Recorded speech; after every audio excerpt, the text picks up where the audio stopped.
Alrighty, the cool takeaway that we're gonna have today is super simple. What you're doing with the melodic movement you have in the key of G minor, what I'd like to do is have you play that with your bass movement and everything, utilizing walking through whatever extensions you had. When using the chord structures you have, which were obviously using different inversions all over the place, which was amazing, take that same structure and break it down simpler. I didn't expect you to write something that was so full and so nice.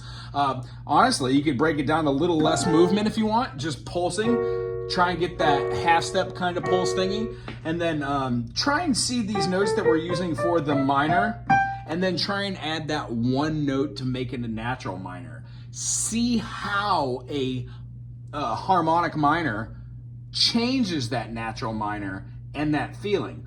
Be aware that the constant idea is when we use that natural minor and then going up through the process of hearing it as the natural, if we change it to the harmonic minor, it also changes any chord that would incorporate an F natural in it. So we don't really incorporate that in the basic triads. However, if we were playing a G minor 7, we would have that. If we played both of these, that would be a G minor with a major 7. Now, it's an acceptable chord. It's a minor major chord. Hear how that completely changes that. Well, what we would do with chord analyzation, we would see, well, what is that? Oh, 1, 2, 3, 4. That's going to be a major or a perfect fourth, rather. If we were to have just our natural, that would be a minor third. So what we do is we kind of complicate it and go, oh, minor third, major third, minor third. Cool. G minor 7 is a compound feeling. It has a minor, a major, and then a minor. You're putting two minors and squishing a major. When you turn it around and do the same thing here for that G major dominant 7, it changes the feeling to a major, minor, and then a minor. That would be our major, minor, and then perfect, which gives us that major 70 feeling.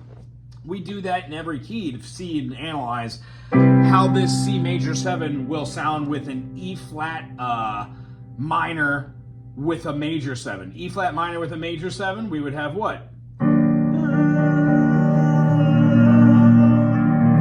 And I think that sounds kind of cool as a movement. So the analyzation comes from knowing something, and what my thoughts were for this whole last week and this week is, what better way to know something than to write something? That's where we're at. So try and play the same melody, try and do your left hand, and anytime that you see that F natural in your movement of your G natural minor, alter it to incorporate the F sharp. See how that makes you feel.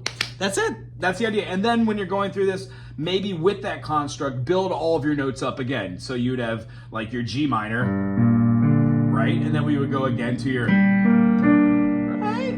Well, the next one we do would be the A augmented. So we'd have our, and then if we build that up to have our,